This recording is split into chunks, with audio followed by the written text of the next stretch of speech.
अस्सलाम वालेकुम वरहमतुल्लाहि वबरकातुहू। उम्मीद है कि आप लोग अच्छे होंगे। आप लोगों का एक बार फिर से आई मॉड इंस्टीट्यूट में पुरजोर इस्तकबाल है।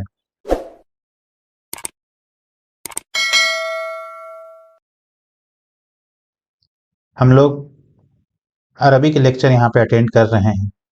अरबिक के लेक्चर चल रहे थे, कुछ बेसिक हो गए हैं हमारे।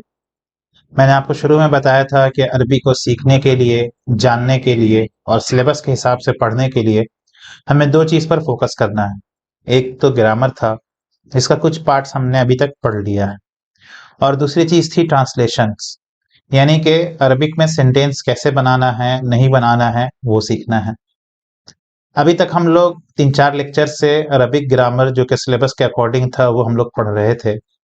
लेकिन कुछ चीज़ें जो सिलेबस में तो फिलहाल ऐसे नहीं लिखी हुई हैं लेकिन क्वेश्चंस में आती हैं, यानी कि वही सेंटेंस बनाना, अरबिक लिटरेचर छोटा मोटा रहता है, हल्का फुल्का रहता है, तो थोड़ा बहुत हम लोग उसको भी देखते चलेंगे। तो आज के लेक्चर में, आज के इस एपिसोड में हम अरबिक लिटरेचर पर फोकस करेंगे, उसी को पढ़ेंगे। और उसके लिए एक किताब है, अगर वो किताब आप अपने पास रखें, खुद से पढ़ें तो अच्छा रहेगा। उस किताब का नाम है मिनहाजुल अरबिया। मैं आपको उसी किताब के अकॉर्डिंग, क्योंकि वो बहुत आसान किताब है, उसमें छोटी छोटी मिसालें दी हुई हैं जिसके ज़रिए से हम पढ़ करके उसको क्वेश्चन का जवाब देने भर, मतलब एग्ज़ाम देने तक, हम एग्ज़ाम देने भर उसके हिसाब से हम कर सकते हैं। तो आज मैं आपको अरबिक लिटरेचर पढ़ाना चाहूँगा और मैं कोशिश करूँगा कि मिनहाजुल अरबिया को भी हल्का-फुल्का करके जल्दी से जल्दी जितना हो सके हम उसको कंप्लीट कर लें। तो आज उसकी पहली कड़ी है, मैं मिनहाजुल अरबिया का पहला लेक्चर लेना चाहूँगा और कोशिश करूँगा कि आपको उससे कनेक्ट कर पाऊँ, आपको उसको समझा पाऊँ।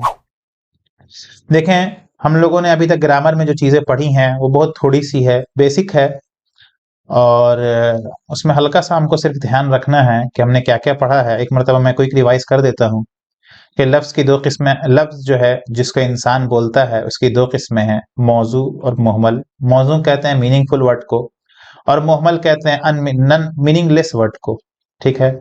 उसके बाद फिर मौज़ू की 2 किस्में थीं, कलमा, कलाम। कलमा की 3 किस्में थीं, इस्म, फ़िल, हर्फ। उसके बाद हम लोग इस्म की 3 किस्में पढ़ चुके हैं। इस्म की 3 किस्में नहीं, इस्म की 3 तक़सीम पढ़ चुके हैं। 3 तक़सीम मतलब 3 तरह से उसकी टाइप्स और काइंड्स निकाली जाती हैं, तो उन तीनों टाइप्स को, उन तीनों 3 तरह से जो निकाली जाती हैं उनको हम लोग पढ़ चुके हैं। सबकी अपनी अलग-अलग किस्में हैं। हमने पहले पढ़ा उसको मार्फा नकरा के हिसाब से, यानी कि डेफिनिट और इंडेफिनिट नाउन के हिसाब से।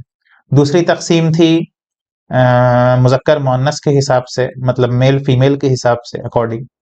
और तीसरी तक़सीम जो हम लोगों ने पिछले लेक्चर में पढ़ी है इस्म की, वो थी नंबर के हिसाब से, तादाद के हिसाब से। इसमें हम लोगों ने देखा कि अरबिक में सिंगुलर और प्लूरल के साथ-साथ एक डुअल भी होता है, मतलब उसमें उसकी 3 किस्में निकलती हैं, सिंगुलर, डुअल और प्लूरल। बाकी सब कुछ हम लोग देख चुके हैं, उम्मीद है कि आप लोगों ने उसको रिवीजन करके अच्छे से याद भी कर लिया होगा। आज मैं आपके सामने लिटरेचर की शुरुआत करना चाहता हूँ। मिनहाजुल अरबिया जो है, मिनहाजुल अरबिया, ये देखें, ये मिनहाजुल अरबिया है। छोटे-छोटे जुमले हैं, छोटा-छोटा सेंटेंस है। हम लोगों को इसमें देखना है कि हम इसमें क्या करना है, नहीं करना है, पढ़ना है, कैसे पढ़ना है, उसको कैसे समझना है। लेकिन जुमले के लिए सबसे ज़्यादा ज़रूरी चीज़ जो है कि कॉपी पेन, मतलब इसको लिखना, राइट डाउन करना। तो मैं आपके सामने बोल रहा हूँ, मैं कोई भी जुमला बोलूँ तो आप पहले तो उसको खुद बोलिए भी, मतलब जैसे ही मैं प्रोनाउंस करूँ साथ-साथ आप भी प्रोनाउंस कीजिए। उसके साथ-साथ आप उसको लिखिए भी, और मैं इसका मीनिंग भी लिखाऊँगा, वो मीनिंग भी आप लोग लिखिए। मतलब अरबी में भी लिखिए और उर्दू में इसकी मीनिंग भी लिखिए। क्योंकि जब तक आप इसको अभी लिखिएगा नहीं, अभी आप सुन करके छोड़ दीजिएगा, तो फिर आपको आगे दिक्कत होगी। अगर आपको आगे पढ़ना होगा तो फिर वीडियो पूरा स्टार्ट से देखना पड़ेगा। रिवीजन जब करना होगा तब उस वक़्त आपको दिक्कत हो सकती है। इसीलिए लिटरेचर है, इसको थोड़ा ध्यान से पढ़िए, इसमें छोटी-छोटी चीज़ों का ध्यान देना पड़ता है। ग्रामर में हमारे लिए आसान होता है कि हम उसके टाइप्स को याद कर लें, या फिर जो उसके बनाने का कायदा है कि तस्नीया कैसे बनाना है, ये हम याद कर लेंगे तो हमारे लिए आसान हो जाएगा। लेकिन लिटरेचर के अंदर में या सेंटेंस बनाने के अंदर में हमको उन सारी चीज़ों को अप्लाई करना पड़ता है। तो अप्लाई करने में हर छोटी-छोटी चीज़ का ध्यान रखना पड़ता है। तो आइए हम लिटरेचर की शुरुआत करते हैं। लिटरेचर में हम आज सबसे पहले पढ़ेंगे जो मिनहाजुल अरबिया मैंने एक किताब बताई है, उसका सबसे पहला चैप्टर ये है, उसका सबसे पहला चैप्टर। बिस्मिल्लाहिर्रहमानिर्रहीम। दर्स नंबर 1। दर्स मतलब लेसन या चैप्टर। दर्स नंबर 1। मैं फिर से एक बात रिपीट कर दूं कि दो चीजों का ध्यान रखना है कि मेरे साथ साथ आपको बोलना भी है और उसके साथ साथ आपको इसके मीनिंग के साथ लिखना भी है। तो आप पास में एक नई कॉपी लेकर के रखें, कॉपी पास में रखें और जितना मैं इसमें जो वर्ड सब है सबको लिखाता जाऊं, आप उसको, मैं बोलता जाऊं, आप उसको लिखते जाएं। मैं उसको बार बार रिपीट करके बोलूंगा, आपको टाइम मिलेगा पूरा लिखने का, आप इसको लिखें, जरूर लिखें और बोलने के लिए भी कोशिश करें। आज पहला इसका है और ये बहुत इंपॉर्टेंट है, आज से ही शुरुआत कर दीजिए कि इसको बोलना भी कैसे है। और मैं छोटी मोटी मिसाल भी आपको इस तरह से बता दूंगा, तो आप अपनी दुनिया में, मतलब जहां कहीं भी आप हैं, छोटी मोटी चीजें हैं, आप उसकी अरबी मालूम करके आपको ये कोशिश करना है कि उसके साथ हम उसको कैसे बोल सकते हैं। ठीक है, लेट्स वी बिगिन। तो सबसे पहले आज जो हम लोग पढ़ेंगे उसमें वो डेमोन्स्ट्रेटिव नाउन को पढ़ेंगे। डेमोन्स्ट्रेटिव नाउन का सेंटेंस में यूज कैसे होता है ये हम देखेंगे। डेमोन्स्ट्रेटिव नाउन जैसे कि इंग्लिश में दिस, दैट, दीज और दोज होते हैं, उसी तरह से अरबी के अंदर में क्या क्या होता है। तो अरबी के अंदर में अभी हम ज्यादा नहीं पढ़ेंगे, बस दो वर्ड पढ़ेंगे, एक दिस का इंग्लिश, दिस का अरबी, और एक दैट का अरबी। मतलब दिस और दैट जो इंग्लिश में होते हैं उसके लिए जो दो अरबी वर्ड बोले जाते हैं, हम बस उन्हीं दो अरबी वर्ड को पढ़ेंगे और उसी से सेंटेंस बनाएंगे। क्योंकि आज पहला दिन है तो हम इसी पे फोकस करेंगे और इसी को अच्छे से करने की कोशिश करेंगे। तो ये है डेमोन्स्ट्रेटिव नाउन, इसको इंग्लिश में, इसका अभी हम लोग डिफिनेशन ग्रामर वाइज हम लोग पढ़ेंगे और इसकी क्या क्या टाइप्स होती हैं वो सब भी हम लोग ग्रामर वाइज पढ़ेंगे। उससे अभी हमको नहीं झगड़ना है, उसमें अभी हमको नहीं लगना है। अभी हमको लगना है इसके प्रैक्टिकल में कह लीजिए या इसके लिटरेचर में कह लीजिए या फिर सेंटेंस के अंदर में इसके एप्लीकेशन के बारे में कह लीजिए। तो आइए हम इसका सेंटेंस बनाना सीखते हैं। उससे पहले हमें कुछ बातें नोट कर लेनी चाहिए, कुछ बातें ध्यान रख लेनी चाहिए, जिसको आप कुछ कायदा कह सकते हैं, जो आपको इन सेंटेंस के बनाने के दरमियान में जरूरत पड़ेगी। तो वो मैंने आपके लिए लिखा है, तो वो मैं आप देख लीजिए। इसमें इशारा और उनका इस्तेमाल, ये है सबसे पहला हमारा। मैं जरा हाइलाइटर कर लूं। इसमें इशारा और उनका इस्तेमाल, मैं फिर से आपको बता दूं यहाँ पर कि ये मैं ग्रामर वाइज नहीं बता रहा हूँ, लिटरेचर वाइज बता रहा हूँ। यानी कि सेंटेंस को बनाने में उसको कैसे अप्लाई करना है, क्या इसका क्या क्या चीजें देखनी है, उसके हिसाब से हम इसको देख रहे हैं। तो सबसे पहले हम पढ़ेंगे इसमें इशारा और उसका इस्तेमाल के बारे में। ठीक है, इसमें इशारा की ग्रामर, इसमें इशारा का ग्रामर क्या क्या है, डेमोन्स्ट्रेटिव नाउन के ग्रामर में क्या क्या हम लोगों को पढ़ना है, वो हम लोग जब ग्रामर का पोर्शन पढ़ रहे होंगे तब हम देखेंगे। फिलहाल हमें उसका इस्तेमाल देखना है, इसीलिए हम उसको उसी हिसाब से समझेंगे। थोड़ा सा मैं आपको इस यहाँ पे लिखा हुआ है कि आपने इसमें मार्फा में इसमें इशारा पढ़ा था, यानी कि जब इस्म की तकसीम हो रही थी डिफिनेशन के एतबार से, मतलब मार्फा और डिफिनिट और इनडिफिनिट के एतबार से, मार्फा और नकरा के एतबार से, तो हमने पढ़ा था कि मार्फा 7 तरह के होते हैं या 7 तरह के इस्म जब भी होंगे तो वो मार्फा होंगे। उसमें से एक किस्म थी इसमें इशारा। तो वही इसमें इशारा जो है वो क्या होता है, इसमें इशारा मार्फा होता है। तो आपने इसमें इशारा, इसमें मार्फा में जब हम मार्फा के बारे में पढ़ रहे थे तब आपने वहां पे इसमें इशारा पढ़ा था। आज हम जुमलों में उसका इस्तेमाल सीखेंगे कि जुमलों के अंदर में उसका इस्तेमाल कैसे करना है, कैसे हमें पढ़ना है, कैसे हमें उसको यूज करना है। जैसे कि इंग्लिश में हम बोलते हैं दिस इज अ पेन, तो हमको यही चीज उर्दू अरबी में जब बोलना होगा तो हम कैसे बोलेंगे, वो चीज आज हम सीखेंगे, वो चीज आज हम सीखेंगे। चलिए, वैसे तो दिस का या फिर दैट का कई तरह से इस्तेमाल होता है, लेकिन एक इस्तेमाल उसका इंग्लिश सेंटेंस में हम कैसे करते हैं, दिस इज अ पेन, या फिर हम ऐसे भी बोलते हैं दिस पेन, या फिर बोलते हैं आई गॉट दिस। तो तरह तरह से उसका इस्तेमाल होता है भी आई नहीं, वही चीज अरबी के अंदर में भी है। अच्छा, मैंने जो 3 मिसालें आपको दी कि दिस इज अ पेन या फिर दिस पेन या आई गॉट दिस पेन या फिर आई गॉट दिस, ये 3 तरह से 4 तरह से इसका मैंने आपको मिसाल दिया। ये अलग अलग टाइप से इसमें इशारा को इस्तेमाल करने की, अरबी में भी वैसा ही है, अलग अलग तरह से इसमें इशारा इस्तेमाल होता है। अच्छा, दिस पेन और दिस इज अ पेन, इसमें डिफरेंस क्या है? इसमें सिंपल सा एक डिफरेंस ये है कि दिस पेन ये एक सेंटेंस नहीं है, क्योंकि इससे बात मुकम्मल नहीं हो रही है। लेकिन जब हम बात करेंगे दिस इज अ पेन की, तो ये क्या है, ये एक सेंटेंस है, इससे बात पूरी हो जा रही है कि ये एक पेन है, बात पूरी हो जा रही है। तो दिस इज अ पेन वाला जो कॉन्सेप्ट है इसी कॉन्सेप्ट को हम अरबी में कैसे यूज करना है, मतलब इसमें इशारा यानी कि डेमोन्स्ट्रेटिव नाउन को हमको अरबी में जो इसका इस्तेमाल करना है वो कैसे करना है, वही चीज आज हम सीखेंगे। तो इसका तीन चार तरह से इस्तेमाल है, इसका तीन चार तरह से इस्तेमाल होता है। आज हम इसका सबसे पहला तरीका सीखेंगे, और वो तरीका कौन सा है, जिस तरह से दिस इज अ पेन को हम यूज करते हैं उसी तरह से दिस और दैट यानी कि उसी तरह से अरबी के इसमें इशारा को, अरबी के डेमोन्स्ट्रेटिव नाउन को कैसे यूज करना है। और वो है कि इसमें इशारा एक चीज, और जिसकी तरफ इशारा किया जा रहा है, जैसे कि मैंने अभी आपको बोला दिस इज अ पेन, तो किसकी तरफ इशारा किया जा रहा है, पेन की तरफ इशारा किया जा रहा है। तो दोनों मिल करके एक जुमला हो जाए, ठीक है, जिसकी तरफ इशारा किया जा रहा है और इसमें इशारा, जैसे कि दिस इज अ पेन में दिस क्या है, इसमें इशारा है, और इशारा किसकी तरफ किया जा रहा है, पेन की तरफ किया जा रहा है। तो वो दोनों को इस तरह से एक सेंटेंस में पिरोया जाए कि दोनों मिल करके अकेले एक सेंटेंस हो जाए, एक पूरा सेंटेंस हो जाए, दिस इज अ पेन। तो इसी तरह से हमको क्या करना है, यहाँ पे उसको पढ़ना है और उसी के हिसाब से पढ़ना है, जैसे कि मैंने नीचे लिख भी दिया है कि जैसे अंग्रेजी में दिस इज अ पेन होता है, ठीक है, अंग्रेजी में जैसे दिस इज अ पेन होता है उसी हिसाब से, उसी कॉन्सेप्ट पे, उसी टाइप पे हमको यहाँ पे इसमें इशारा के बारे में पढ़ना है। अच्छा, इसके लिए कुछ छोटी मोटी चीजें हैं जो आपको अभी जान लेना जरूरी है, बाकी जब हम इसको ग्रामर में पढ़ेंगे तब हम इसको और अच्छे से जानेंगे, इसको और अच्छे से समझेंगे।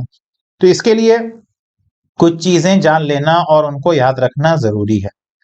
सबसे पहले हम आते हैं कि कुछ जुमले के बारे में। इंपॉर्टेंट चीज क्या है कि हम यहाँ पे जुमला बनाना स्टार्ट करेंगे, हम सेंटेंस बनाना स्टार्ट करेंगे। तो हम यहाँ पर सबसे पहले सेंटेंस के लिए क्या रूल्स हैं, बेसिक रूल्स, दो तीन रूल्स जो आपको आसानी से याद हो जाए, वो हम यहाँ पे आपको बता देना चाहते हैं। बाकी जब हम आगे पढ़ेंगे तो हम इसको और अच्छे से समझेंगे, इसको और अच्छे से पढ़ेंगे कि जुमला बनाने का क्या क्या ग्रामर है, जुमला बनाने का क्या क्या कायदा है, जुमला बनाने का क्या क्या लॉ है। अच्छा, तो सबसे पहला ये है, जुमले में हमेशा दो चीजें होती हैं, नंबर एक सब्जेक्ट, नंबर दो ऑब्जेक्ट, ठीक है। अच्छा, आपको मालूम होगा कि जब भी हम कोई सेंटेंस बनाते हैं तो वो हमेशा सेंटेंस क्या होता है, दो चीजों से कम दो चीज जरूर होती है जिनसे मिलकर के वो बनता है। और वो दो चीजें क्या क्या होती हैं, जैसे कि सब्जेक्ट होता है और एक ऑब्जेक्ट होता है। जैसे कि दिस इज अ पेन में दिस क्या है, सब्जेक्ट है, और ऑब्जेक्ट क्या है, पेन है, ठीक है। तो इंग्लिश में जिस तरह से होता है बिल्कुल उसी तरह से अरबी में भी होता है, बस उसका नाम चेंज हो जाता है। अच्छा, नाम चेंज होने के साथ साथ आप यूं भी समझ लीजिए कि जो मैं नाम आपको इसका बताने वाला हूं, जो आपके सामने लिखा हुआ है, वो इसका टर्म है, मतलब ये वर्ड को आपको याद कर लेना है। तो सब्जेक्ट को इंग्लिश में हम क्या कहते हैं, मुब्तदा, सॉरी अरबी में क्या कहते हैं, मुब्तदा। ये देख रहे हैं ना आप, मुब्तदा। तो अरबी में सब्जेक्ट को हम क्या कहते हैं, मुब्तदा। लेकिन एक बात ध्यान रहे कि जुमला को जब हम लोग और पढ़ेंगे या फिर यहाँ पे जिस तरह का हम जुमला बना रहे हैं सिर्फ उसी में उसको मुब्तदा कहते हैं, कहीं और जाएंगे तो कुछ और कहेंगे। खैर, आप इतना याद रखिए कि सब्जेक्ट को हम मुब्तदा भी कहते हैं, ठीक है, मुब्तदा। और उसी तरह से जो ऑब्जेक्ट है उसको हम कहते हैं खबर। यहाँ पे क्या लिखा हुआ है, खबर। तो जो ऑब्जेक्ट होता है उसको हम कहते हैं खबर। तो ये दो चीजें आपको याद रखनी है, मुब्तदा, खबर। तो सेंटेंस जो होगा अरबी का उसको हम जुमला कह लीजिए। जुमले के अंदर में हमेशा दो चीजें जरूरी तौर पर होती हैं, इसके अलावा कुछ हो ना हो उससे मतलब नहीं है, लेकिन ये दो चीजें जरूर है। अगर ये दो चीजें होंगी, चाहे तो वो लिखी हुई होंगी, चाहे तो उसको मालूम होगा, किसी भी तरह से वो होनी चाहिए, और अगर होंगी तभी वो जुमला होगा। तो वो दो चीजें क्या क्या हैं, मुब्तदा और खबर। आप इसको अपने याद रखने के लिए सब्जेक्ट और ऑब्जेक्ट याद रख सकते हैं, लेकिन हम इसको हमेशा क्या कहेंगे, मुब्तदा कहेंगे और खबर कहेंगे। अच्छा, एक चीज और नोटिस करने की है, आमतौर से कोई बहुत मतलब कुछ और इसके अंदर में छोटे मोटे पॉइंट्स हैं, वो मैं आपको बताता चलूं आगे। ये देखिए, पहला पॉइंट क्या है कि मुब्तदा पहले होता है और खबर बाद में। मतलब जब हम जुमला बनाएंगे तो जुमला का जो पहला वर्ड होगा, दो वर्ड होगा उसके अंदर में, तो जो पहला वर्ड होगा वो पहले वो मुब्तदा होगा, और जो बाद वाला वर्ड होगा वो खबर होगा। आमतौर से, ये कोई जरूरी नहीं है, लेकिन आमतौर से ऐसा ही होता है कि मुब्तदा जो होता है, सब्जेक्ट जो होता है वो पहले होता है, और खबर जो होती है वो बाद में होती है, ऑब्जेक्ट जो होता है वो बाद में होता है। जैसे कि दिस इज अ पेन में दिस क्या है, सब्जेक्ट है, और पेन क्या है, ऑब्जेक्ट है।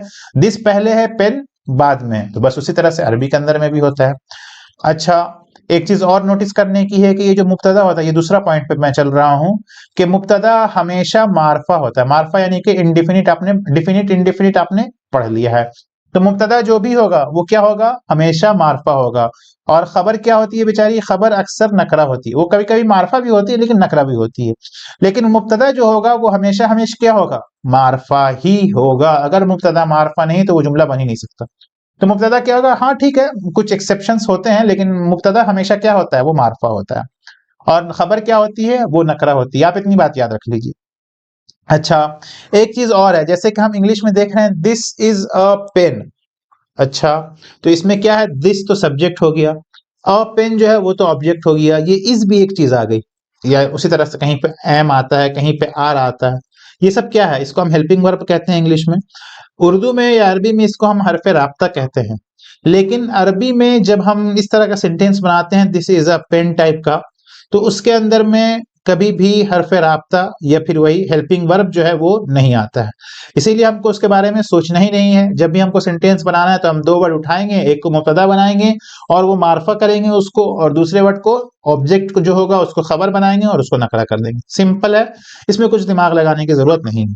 तो वही है, अरबी में हरफ राब्ता यानी कि हेल्पिंग वर्ब जैसे कि इज, एम और आर वगैरह वगैरह वगैरह नहीं होता। यानी सिर्फ ये देखिए, मुब्तदा खबर से जुमला पूरा हो जाता है। बीच में है का मीनिंग पैदा करने के लिए या थे का मीनिंग पैदा करने के लिए, थे का में अलग बात हो जाएगी, है का मीनिंग पैदा करने के लिए कोई वर्ड लगाने की जरूरत नहीं है। सिर्फ मुब्तदा खबर से क्या हो जाएगा, जुमला पूरा हो जाएगा। ऐसी बात हो गई।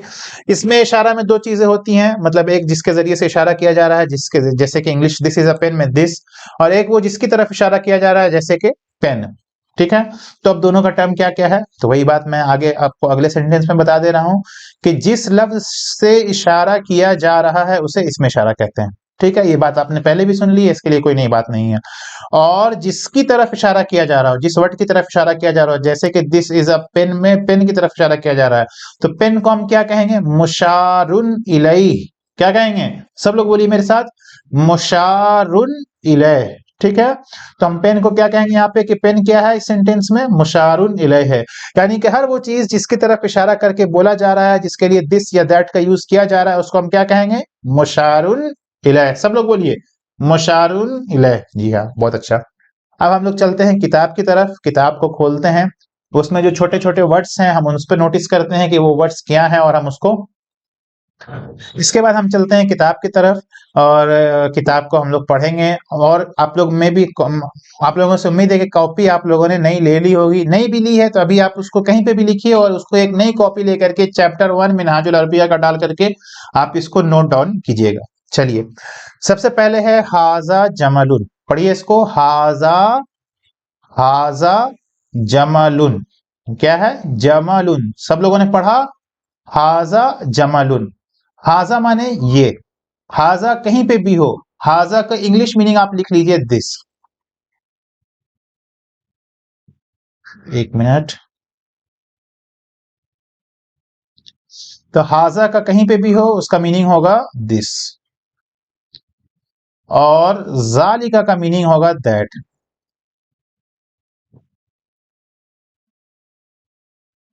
ठीक है, तो हाजा जालिका, दिस को अरबी में क्या बोलेंगे, हाजा, दैट को अरबी में क्या बोलेंगे, जालिका। हाजा जालिका, बोलिए सब लोग, हाजा जालिका। हाजा यानी कि दिस, जालिका यानी कि दैट।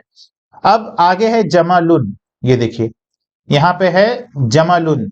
जमालुन किसको कहते हैं, ये फोटो बना हुआ है सामने, तो क्या हो गया, जमालुन कहते हैं ऊंट को। हादा जमालुन मीनिंग हो जाएगा इसका, ये ऊंट है, ये ऊंट है। इंग्लिश में होगा तो दिस इज अ कैमल।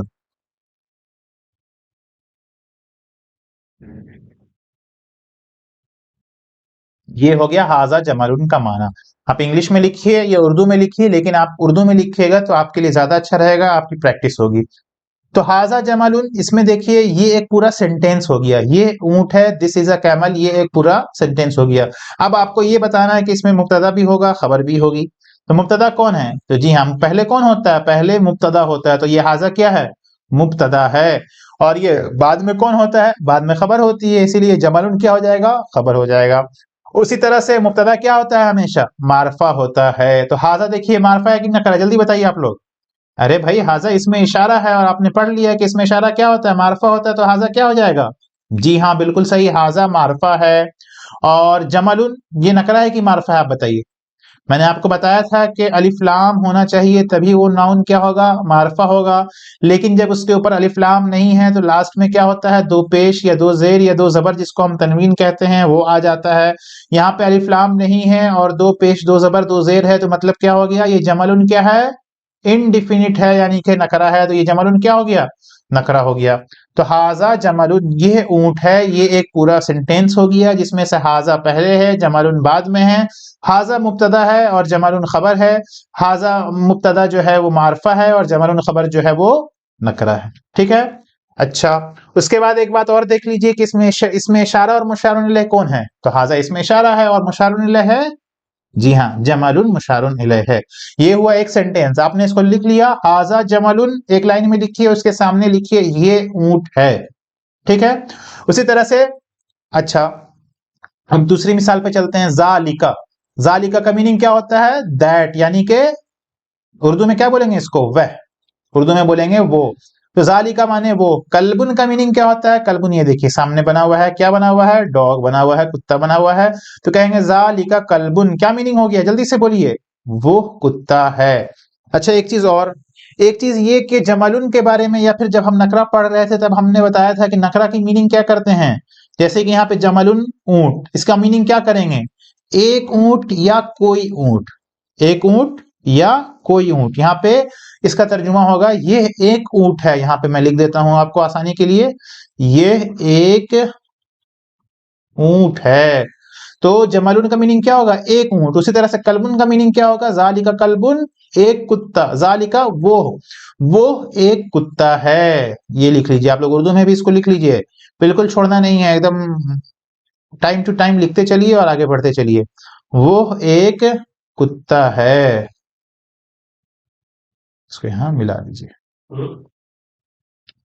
वो एक कुत्ता है। जालिका कल्बुन, सब लोगों ने लिख लिया, पढ़िए भी इसको, जालिका कल्बुन, जालिका माने वो, कल्बुन माने ये, सॉरी कल्बुन माने कुत्ता। अब आपको क्या करना है, ये दो वर्ड आपने पढ़ लिया और इसी पे हमको ये पूरा चैप्टर कंप्लीट करना है। यही दो वर्ड है, इसी को कोई भी वर्ड मिला करके हमको यूज करना है और हमको उसको, यही चैप्टर में हमारे ये है। आप लोगों को ये करना है कि पहले तो इसको लिखते जाइए, जो जो मैं बोल रहा हूँ साथ में पढ़ते भी जाइए। उसके साथ साथ एक काम कीजिए, क्या करना है, ये आप इसको प्रैक्टिस कीजिए। कैसे, आपके कमरे में है आप, आपका बेड है, बेड है, उसको बोलते हैं अरबी में फराशुन। ठीक है, बिछौना जो होता है आपको उसको अरबी में बोलते हैं फराशुन। नहीं याद है, बेड की अरबी बनाइए, बोलिए ये बेड है, जालिका हाजा बेडुन। बस आपको सीखना है, सीखने के लिए आपको कोशिश करनी होगी, प्रैक्टिस करनी होगी। अगर आपको किसी वर्ड का इंग्लिश या किसी वर्ड का क्या बोलते हैं उर्दू या अरबी मालूम है तो आप उसी के साथ बनाइए, लेकिन उसको बना करके प्रैक्टिस कीजिए। ठीक है। अब आगे चलते हैं हम लोग, जालिका फरसुन, पढ़िए इसको, जालिका फरसुन। फरसुन का मीनिंग क्या है, सामने लिखा हुआ है।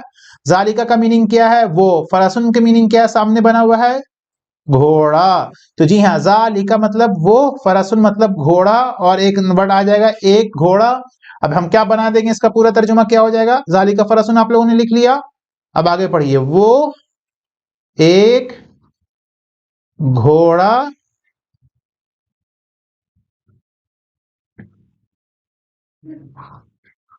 वो एक घोड़ा है।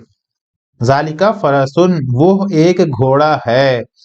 ठीक है। तो जालिका क्या है, इसमें इशारा, फरसुन क्या है, मुशारुन इलैह। जालिका यहाँ पे सब्जेक्ट है यानी कि मुब्तदा है, फरसुन यहाँ पे खबर है यानी कि ऑब्जेक्ट है, यानी कि खबर है। जालिका पहले है मुब्तदा होने के नाते, फरसुन बाद में है, ये मारफा है वो नकरा है। सब बातें पाई जा रही हैं, तो गोया कि अब ये क्या हो गया, ये एक सेंटेंस हो गया, जालिका फरसुन, वो एक घोड़ा है। आपको मिसाल के तौर पर बोलना है कि ये एक गिलास है, क्या बोलिएगा, गिलास की अरबी नहीं मालूम है, कोई बात नहीं, बोल दीजिए हादा गिलासुन। आसान है, प्रैक्टिस करना सबसे ज्यादा जरूरी है। अगर आपको वर्ड बैंक आपके पास अभी नहीं है तो आप उसके चक्कर में मत पड़िए, लेकिन प्रैक्टिस जरूर कीजिए। बिल्कुल छोटी सी चीज है, कोई बहुत पहाड़ चीज नहीं है, आप इसको प्रैक्टिस कीजिए। 10 मरतबा बोलिए, 10 चीजों के बारे में लेकर के बोलिए। अगर आप उसका अरबी भी पता कर लेंगे तो ये तो आपके लिए सोने पे सुहागा होगा। लेकिन चलिए, अगर अरबी नहीं पता है तो फिर भी कोई भी वर्ड उठाइए और उसको इस तरह से सेंटेंस बना करके बोलिए, और रफ में उसको हो सके तो लिख भी लीजिए, क्योंकि अभी जितना बोलने का और लिखने का प्रैक्टिस कीजिएगा वो आपके लिए बेस्ट होगा। आइए हम लोग अपने नेक्स्ट की तरफ चलते हैं। नेक्स्ट है हाजा किताबुन। हाजा किताबुन, किताब का मीनिंग सबको मालूम है, सामने बना हुआ भी है, किताब माने किताब। हाजा किताबुन क्या मीनिंग होगा, अब आप लोग बोलिए जल्दी से। जी हाँ, ये एक किताब है। हाजा माने ये और किताबुन माने एक किताब। तो हाजा किताबुन, ये एक किताब है। मैं इसको यहाँ पे लिख भी दे देता हूं, ये एक किताब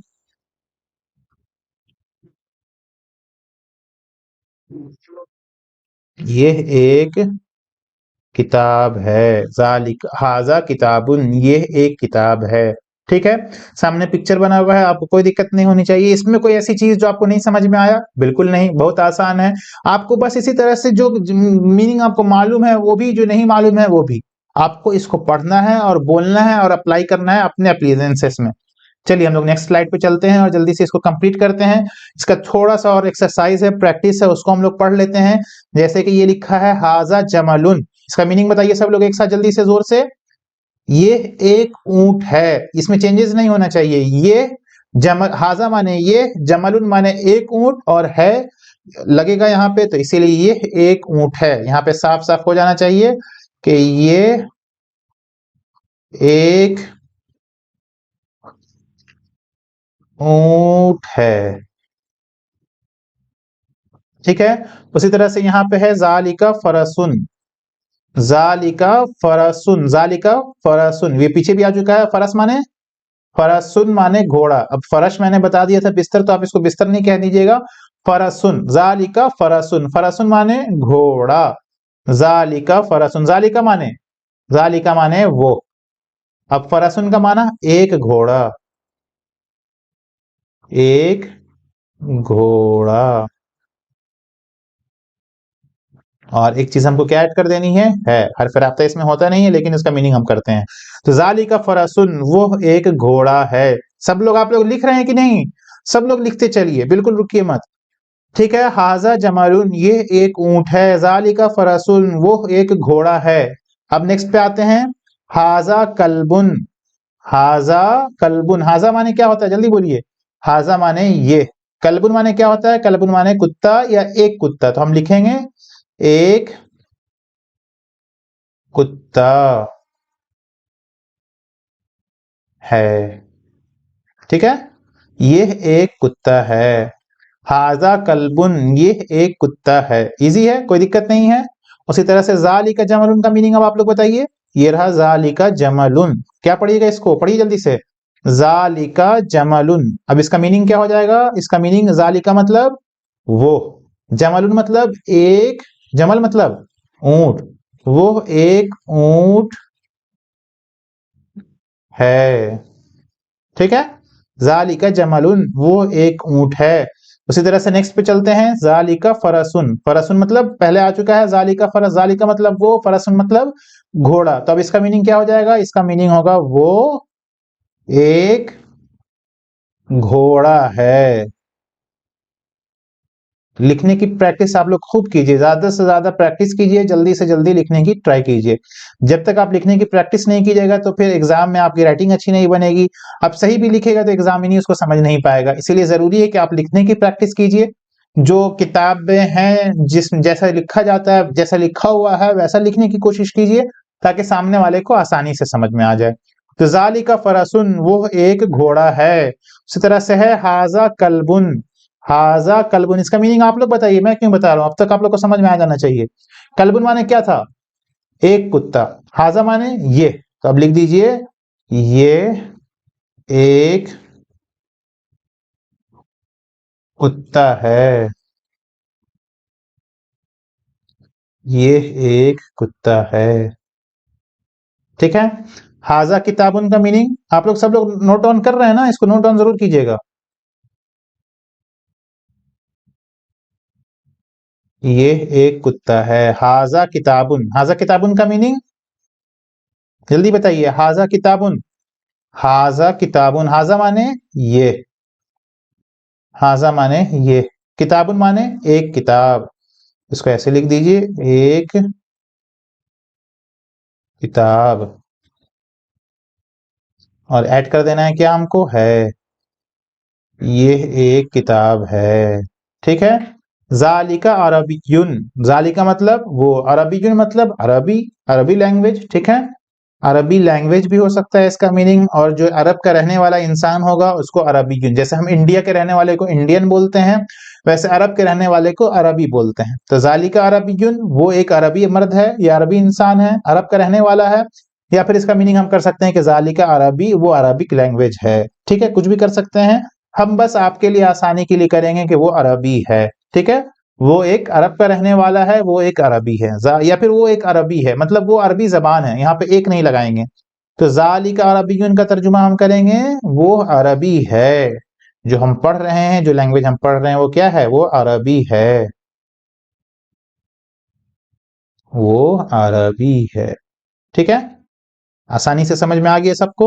इसमें कोई अलग चीज नहीं है, कोई नई चीज नहीं है, कोई मुश्किल चीज नहीं है, नहीं तो होगी आप लोगों के लिए, लेकिन कोई मुश्किल चीज नहीं है। कुछ वर्ड्स हैं, उसको बस बैठा याद कर लेना है। और जो भी नए वर्ड अब आज आए हैं, मैंने जैसा कि आपको कहा था कि आपके वर्ड बैंक का एक पेज हमेशा आपके साथ होना चाहिए। तो पहले पेज में जो ये 4 वर्ड हैं, जमालुन, नंबर 1 पे जमालुन, नंबर 2 पे कल्बुन, नंबर 3 पे फरसुन, नंबर 4 पे किताबुन, ये सब के सब आपके वर्ड बैंक में अभी के अभी लिखा जाने चाहिए। चारों को लिख लीजिए, उसके सामने इसका मीनिंग लिख लीजिए। और ये यहाँ पे वही सारे वर्ड्स को किसी को हाजा के साथ, किसी को जालिका के साथ यूज किया गया है। आपको बस उसको उसी तरह से यूज कर लेना है। अच्छा, अब आपको इसमें नेक्स्ट क्या करना है, नेक्स्ट जो आपका होमवर्क होगा वो मैं आपको बता देता हूँ। ये देखिए, तर्जुमा करो, ये जो लिखा हुआ है तर्जुमा करो, इसमें आपको तर्जुमा करके लाना है। ये जो नीचे वर्ड दिए गए हैं, जैसे ये कुत्ता है, ये घोड़ा है, ये इंसान है, इंसान है कि अरबी, इंसान की अरबी इंसान, ये इंसान है, हम बनाएंगे हाजा इंसानुन। वो किताब है, जालिका किताबुन, वो घोड़ा है, हा जालिका फरसुन, जालिका फरसुन, वो ऊंट है, जालिका जमलुन। मैं आपको बता दे रहा हूं, आप इसको रिपीट कर करके नहीं लिखिएगा, आपको मैं अब नहीं बताऊंगा। आप उसको बस इसकी अरबी आपको लिखनी है। वो हैवान है, हैवान मतलब होता है जानवर, यहाँ पे उसकी अरबी क्या आएगी, उसकी अरबी आएगी हयावानुन। ठीक है, हयावानुन। कुरान की अरबी क्या आएगी, कुरानुन, कुरान मजीदुन लिख लीजिएगा, या फिर आप कुरान ही लिखिएगा, कुरानुन। अच्छा, इसके मीनिंग में ये नहीं करना है कि वो एक कुरान है, क्योंकि कुरान कोई कलेक्टिव चीज, कलेक्टिव नाउन नहीं है कि उसमें एक या दो होता हो, तो बस वो कुरान है। अच्छा, उसी तरह से ऊंट है, ऊंट की अरबी जमलुन, कलम की अरबी कलमुन, सवाल की अरबी सुवालुन। देखिए मैं यहाँ पे इसको लिख दे रहा हूं, सीन पे पेश। अच्छा, ये इसके ऊपर, वाव के ऊपर, इसके ऊपर एक हल्का सा हमजा लिखा जाता है, उसके ऊपर हम जबर देते हैं। ठीक है, ये ध्यान कीजिएगा, अलिफ, उसके बाद लाम, और फिर दो पेश, सुवालुन। ठीक है। जवाबुन की अरबी भी क्या है, सुवालुन। ठीक है, ये अरबी है, ये अरबी है का मतलब अरबीयुन, जो हमने अभी पढ़ा था। वो कुत्ता है, जालिका कल्बुन, सॉरी बताना नहीं था मुझे, कल्बुन। किताब की अरबी किताबुन, जवाब की अरबी जवाबुन। सहल, सहल का मीनिंग क्या होता है, सहल का मैं आपको यहाँ पे लिख दे रहा हूं,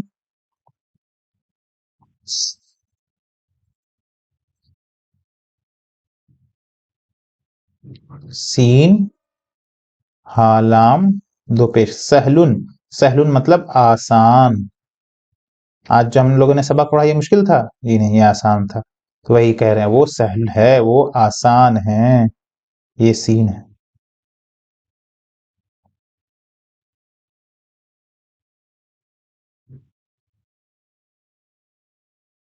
वो आसान है। ठीक है, तो ये सब आपको देख लेना है, इसको आपको अच्छे से समझ लेना है, और इसके आपको लिख करके लाना है। कल आपसे मैं ये मीनिंग पूछूंगा और आपको बताऊंगा कि इसका सही मीनिंग क्या होगा, उसके हिसाब से हम इसको आगे कंटिन्यू करेंगे। ठीक है। आप लोगों को उम्मीद है कि सारी बातें समझ में आ गई होंगी, कुछ ऐसा नया नहीं है, कुछ दिक्कत की बात नहीं है, सब बहुत आसान है। नीचे किताब में भी लिख दिया गया है कि वो आसान है। तो आसान है, लेकिन आप इसको अप्लाई कीजिए। छोटी छोटी चीजें आपके रूम की जो हैं, आपके आसपास की जो चीजें हैं, उसकी अरबी नहीं मालूम है, उर्दू का जो वर्ड है उसी में लास्ट में दुन लगा दीजिए।